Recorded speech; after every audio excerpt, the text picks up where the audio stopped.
Good morning, Patreon. The mighty and powerful Ontario Preparedness and Bushcraft has asked recently something that I don't remember. He said, advanced first aid kits for long-term SHTF, group operations, etc. So we're going to talk a little bit about advanced first aid kits. What we are not going to talk about is super advanced first aid kits, because I am not that guy. The depth of my knowledge pretty much extends to combat medicine, blood stopping, and dealing with trauma, which are all pretty much the same thing. Hey, there's holes in me or somebody else that the Father didn't put there. What do we do next? That's what I've got. Beyond that, not a whole hell of a lot, frankly. But I will speak to what I know, and I will not speak to what I don't know, which is in large part what has made this channel a success, is that it is not my job to stand out here and blow smoke at y'all and pretend that I know what I'm talking about. But I got a little bit of a head coldy thing going on too. Again, not my wheelhouse. I'm like, do I snort NyQuil now? What do I don't know. I'm basically like, babe, nose is running, fix it. She's like, take this. Then I do, and it gets better. But I will show you a kit that we run in all of our vehicles and all of our homes here on property. And it is the MFASCO trauma bag that I make some additions to. I believe the bag is anywhere on Amazon between $80 and $100. And then I add tourniquets, extra gauze, more gloves, and more tape, and hemostatic agents to this kit, and they end up being somewhere in the neighborhood of $150-ish, maybe more after you get done adding all the things to it. But you get a very good set of capabilities for general use for people and animals we found out here on the homestead. So, homemade gummy bears. So, I'll flip this damn camera around and show you what we're dealing with. Stand by. Okay, this is the MFASCO bag. As you can see, I get these on Amazon just like so. When they come, before we dive into the center contents, when they come, this pocket and this pocket is empty, okay? That's good. I write tourniquets on this pocket, and they come in orange and red, I believe. I write tourniquets on this pocket because I like to keep comic books in here. No, because there are tourniquets in this pocket. Now, you may have noticed that there are not SWAT tees in here, because frankly, I had an ordering error and I needed some SWAT tees for a kit I was putting together for a client, and I stole my SWAT tees out of here. I keep a SWAT tee on me, and I also keep another one over the visor in the truck. Thank you, our brother who is the officer who filled me in on that, because I love that. Just put a SWAT tee over the sun visor in your vehicle, and then if you have an accident, you can say, go to the truck and grab the orange thing over the visor, and then somebody who knows what they're not talking about can certainly find orange under duress and pull it out. So I've got two Gen 3 cat tourniquets in here that are unissued, never been used. They're in this pocket. And then there would normally be, although there is not right now, two SWAT tees in here unopened as well. And I keep my shears in there so that I'm not having to dive through the rest of the bag trying to find them. These are North American Rescue right there. So that's what's in that pocket on the side. So there would be a total of 4 tourniquets in there. And in all of our other kits, there are 4 tourniquets in there. And this side, I've got, if you're ever like, what do I do with all those pouches that come with my tourniquets? I don't know what to do with them. I take them, and then this one has been doctoring cows lately, this kit, which is a good idea to plow through your stuff and see what's missing. I keep these little antiseptic wipes in here. These are these BZK antiseptic towelettes, same that we use in our kits. So that one should be full of that, and it's not. And then I keep one with a bunch of tape in it. And as you can see, instead of 3 rolls of tape, I'm down to 1. Here's another partial roll. And then I typically, I got a triangle bandage here. Then how about a whole bunch of 5x9s combine pads? Okay, a whole bunch of them. Now, here's my theory with gauze. If I need a big piece of gauze, I can pop this open and I can get a 5" by 9" pad of gauze pretty quick. Or I can just leave it rolled up the way that it is, and I've got a pretty thick pad of gauze as well for soaking up blood. If I need a big piece of gauze, I need a big piece of gauze quickly. Bam, big piece of gauze. If I need a little piece of gauze, generally speaking, I've got some time. And now this is not sterile because it's been opened, but you can see this 5x9 has been cut in half. That's because we've been doing cow doctor things with these. And so if I need a smaller piece of gauze, I've probably got time to cut it. And so I'd rather cut down a big 5x9 into a whatever, 2x2, 4x4, than have a whole bunch of 2x4s or 2x2s and 4x4s that I've got to plow through to find my 5x9s when I need them. So I just keep a bunch of 5x9s in here, along with tape, disinfectant, and gloves. We've actually used up all the gloves that would be in here as well. So I do have more gloves right here, all right? But in this side pocket, this is gonna be gauze, tape, gloves, disinfectant here. So over here, tourniquet, gauze, tape, gloves, disinfectant. This is all my trauma stuff. Oh, and shears. All my trauma stuff is on the outside of the bag, on the ends. And if I need it right now, I can get at it. In the front, we got this little booklet, you know, because this guy's dying. Get the book. What do we do? Oh my God. What are we looking for here? What is this? Oh, swollen, painful, or deformed limb. What are we gonna do? Like, whatever. But that's the book that it comes with. You got these little splinter out things here. These are great. I have used these many a time. Emergency blanket, you know, standard Mylar blanket. A little pen light to see how much weed you've been smoking, which I'm gonna throw on the ground because I can, because it's my kit. And then in here, we got some, these are knuckle bandages, some gloves, more knuckle bandages. So, you know, superficial stuff. In here, I have cohesive bandages. This is cohesive, meaning it sticks to itself. These are really good combined with these 5x9s. If I gotta make a pressure dressing right now, like basically to make an Israeli dressing or an emergency trauma dressing, cohesive bandage plus 5x9 equals trauma dressing, okay? And I've got, here's 3 here already.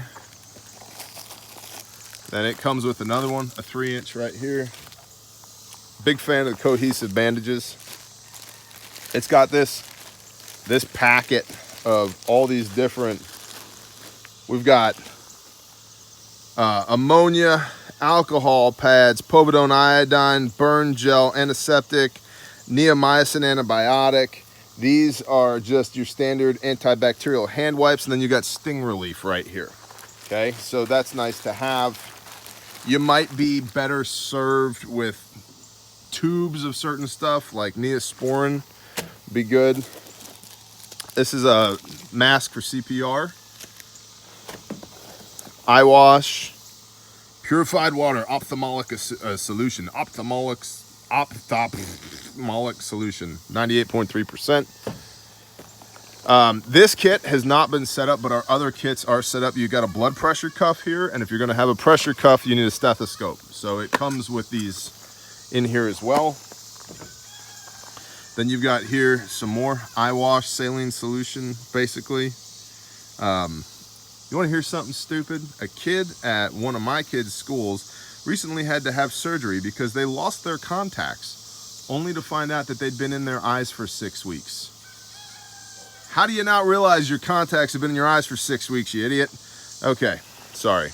but I digress. Here we've got some glucose gel for the diabetics in the room. And so this is, if somebody's crashing, you can sugar them up. Let me put this side back together, then we'll dive into the other side.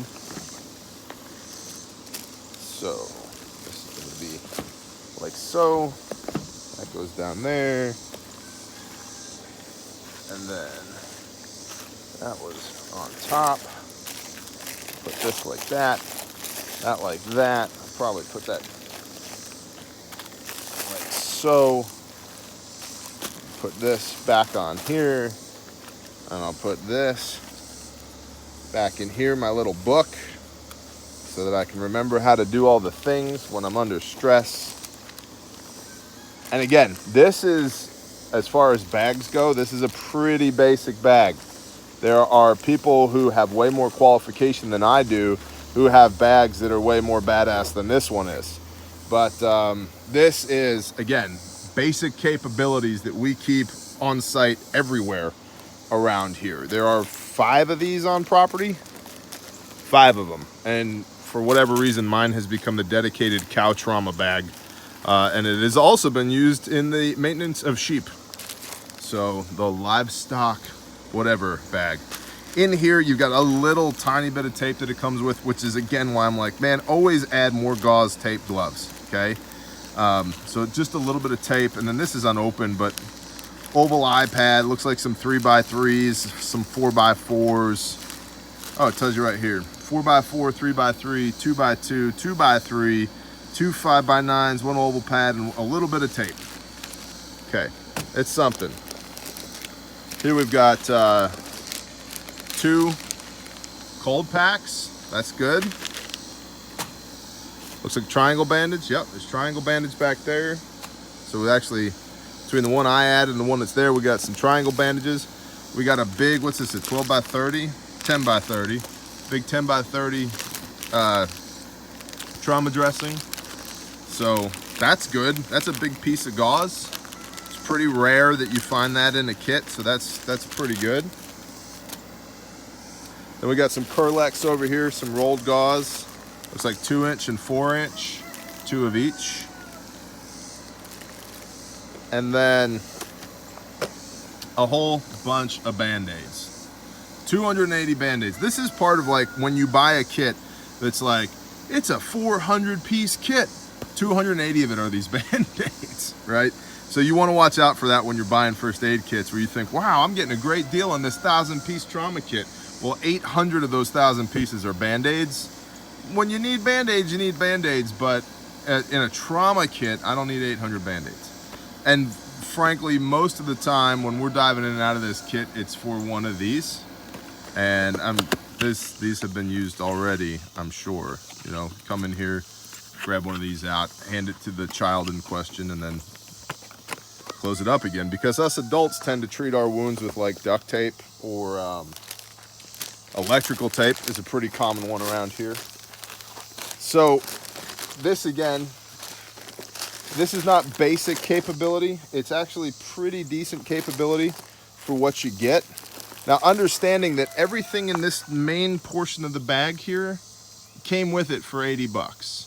So you get the bag, you get all the Band-Aids, the 2 cold packs, the cling, the gauze pack in here, the big 10x30 trauma kit, the triangle bandage, the your gauze kit here, and these, and the stethoscope, and the pressure cuff, and the CPR face shield, and at least 1 cohesive bandage, and the glucose stuff, and the gloves, and everything else, as seen here on this wonderful program for approximately 80 doll hairs, right? And then what I do, like I said, so for 80 bucks, if you still want Gen 3s, these are about $15 a piece. I have nothing against the Gen 3s, and these are Recon brand Gen 3s. Like I said, brand new, never been used. So new manufacturer. So if we add 30 bucks there, we're at $110. right? And then 2 SWAT tees is 25 bucks, so that's a $1.20, $1.35. And then let's come over here, $1.35. That's $4. It says just say $1.40. Add 3 more rolls of tape to it, so you're at $1.45. Add half a box of 5x9s. Well, we'll just say you bought a box of 5x9s for $5, so that's $1.50, right? And then gloves and disinfectant wipes, maybe even just a jug of disinfectant in here. $1.60-ish. You're in the neighborhood of $160 for this kit. Is it a mass casualty bag? No, it doesn't quite approach that. If I had pressure dressings and stuff to maintain airways in here, then it would be that, says me. And just FYI, in a mass casualty bag, what am I looking for? I want a bunch of tourniquets, a bunch of pressure dressings, chest seals, a bunch of gauze, and a bunch of tape, plus other things as well. But those are kind of like my minimums on a mass casualty bag. Lots of tourniquets, lots of pressure dressings, lots of chest seals, lots of tape, gloves, gauze, a couple sets of shears. Maybe I want a decompression needle, maybe I don't. But that would make this a mass casualty bag, says me. And that it is not that. I could probably add a couple of pressure dressings in the end over here, and maybe I will. But I have not done that yet. So, but for general use around the homestead or in a vehicle, this is a way better kit than what you get most places for, you know, even for $100 or $150. And so that's how I set this up. And as far as more advanced medical than that, I'm not your guy. I would recommend you go watch the NWA Prepper. Go see, if you feel like it, you can go watch USMC Doc 14. He is one of the 4 horsemen of 4-letter words. So be advised. Skinny Medic has lots of videos. Most of Skinny Medic's videos revolve around, hey, here's a new product I have in stock at medicalgearoutfitters.com that you can buy for whatever. But he does have some good information there as well. Patriot Nurse has good stuff out. And go take classes. Go take classes. And I get a lot of emails from people who are like, hey Bear, I can't find a class. Okay, cool. I will help you find one, but also, how hard did you look? If you spent 3 minutes Googling, I'm not gonna spend 5 minutes Googling on your behalf to find a class. Spend 5 more minutes Googling, and then maybe let's talk. Because I've been getting a lot of that lately.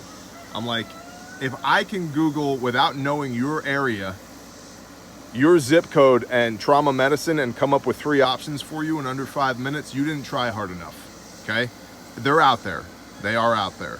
So, and maybe you got to drive 3 hours. Go drive 3 hours. Well, man, I could have saved his life, but I didn't drive 3 hours that one time. Yeah, whatever. So, yeah, let me spin this back around.